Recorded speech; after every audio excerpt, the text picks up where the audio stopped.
We live in a culture where everything is chaos, everybody's panicking. But for us to bring joy in this culture that is noise buzzing, we need to cultivate inner calmness.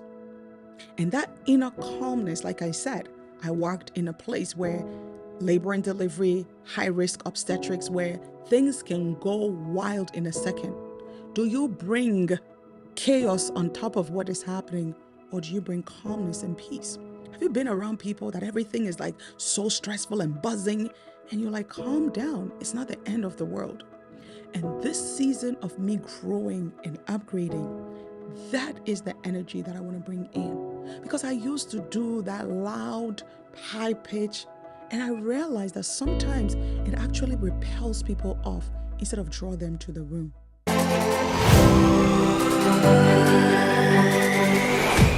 Hello and welcome to another episode of the Eden's Jam. This month of June, we are talking about Joyful June. How do we become joyful?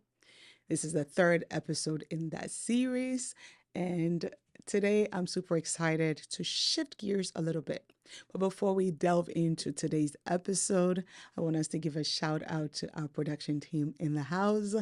Blessed Dream Production and Eyes Have Not Seen. They get the studio work going, they get the camera situated, they sometimes even get my chair situated well. So I'm centered.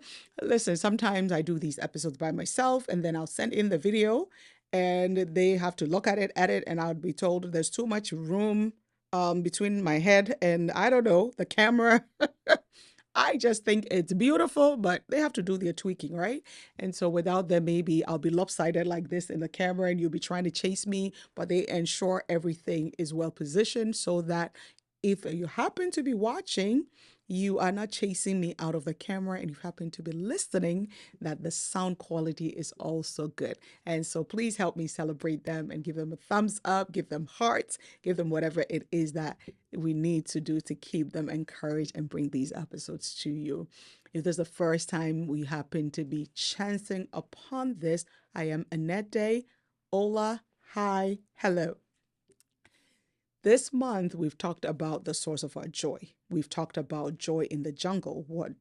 How do I create joy when I'm stuck in a place that is not joyful?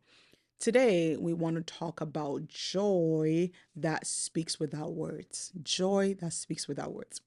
You see, whenever you think about, I don't know, maybe it's just me, but whenever I think about a joyful person, I automatically, my mind gravitates towards the sanguine, the loud, boisterous person that walks in a room and says hello and is the center of attraction and everything's like, oh my goodness, I wish I had this person's energy.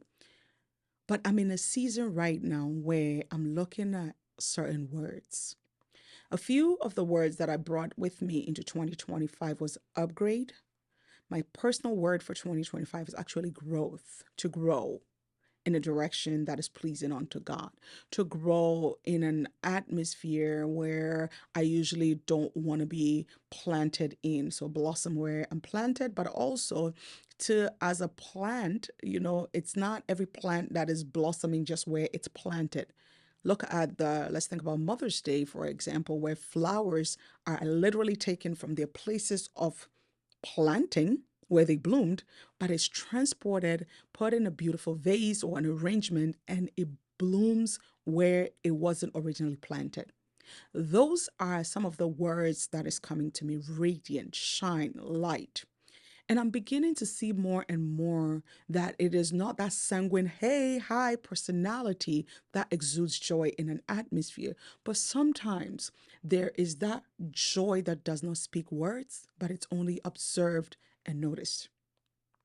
Or the scripture that I want to share with you today is 1 Peter 3:4, and it says, the B part says, the unfolding beauty of a gentle and a quiet spirit, which is of great worth in God's sight.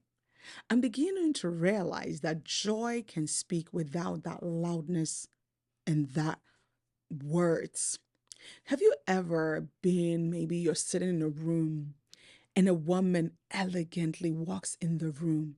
She hasn't said hello yet, but maybe you're sitting at where you can see the entrance and you see this elegance walk in the room. She hasn't said a word, or it may be a gentleman. Tuxedo or nice suit, pressed down shirt, buttons tied in, or even if they're wearing like a gym shoes or some, I don't know, sweatpants. But there's something about the personality that walks in the room that they haven't said a word, but your heart begins to just jump with the elegance that walks in. That is this week the joy that I want our presence to exude. That there's this beauty that does not have to say a word, but you see the person, or people will see us. We walk in a space, we walk in a place, and just we change the ambience of the room from maybe timid to joy just by showing up. Matter of fact, this morning I was having a conversation with someone, and they said this to me. They said, Pastor Annette, there is something about you that when you begin to speak, people have to pull up at the edge of their seat.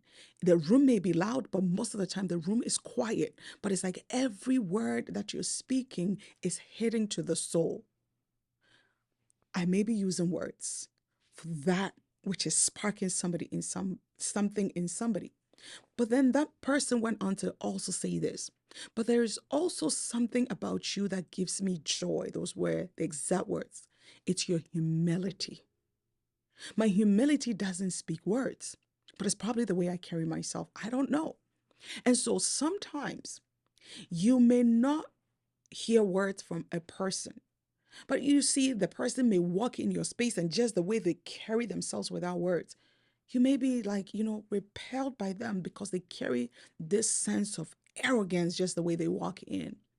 But you may also see somebody that walks in the same room without saying a word, and just the grace and the elegance and the humility with which they walk in the room, it sparks joy inside you. Three things that I want us to look at when it comes to this is number one, elegance and influence come from peace and humility. It's not loud. Sometimes when you're around a person that is so loud, it causes you to be irritated. But the true joy that comes without words, it presents peace and humility. The second thing is that the joyful woman isn't necessarily loud, but her presence transforms the room. Your presence that does not intimidate people. Your presence that doesn't repel people, but that presence that brings that peace, that tranquility, and that humility can transform a room that if somebody is even at the edge of palpitation, they watch you, and that peace that you bring in that room can transform their lives from that palpitation and anxiety to joy. I want to share a story with you. When I worked as a nurse, one of our secretaries always used to say this. She said, whenever I come in and I look at the sheet to see who is in charge, she used to tell me this. She said, whenever I saw your name as charge, I knew even if we had a crazy night, it was going to be a good night. And so I asked her, sorry, my alarm is going off.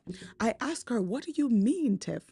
She said this. She said, it doesn't matter how crazy the night is, how busy patients could be bleeding, babies could be like dropping. There was this calmness that you brought to the unit when you were in charge. She said, I've seen other nurses when they're in charge, it's like everything is panicking, they're screaming, bring the thing. And then she gave me an example. She said, well, you remember one day when we had a patient with a cord pull-ups in so and so room? I said, yes.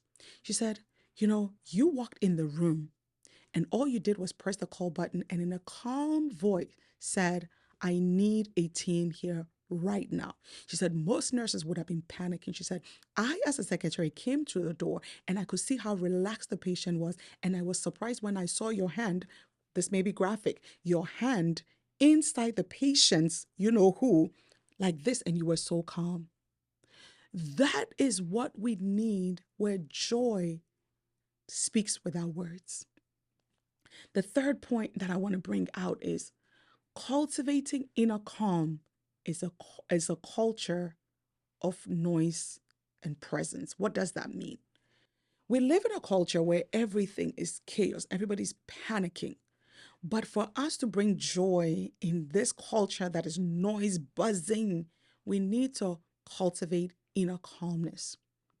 And that inner calmness, like I said, I worked in a place where labor and delivery, high risk obstetrics, where things can go wild in a second. Do you bring chaos on top of what is happening, or do you bring calmness and peace?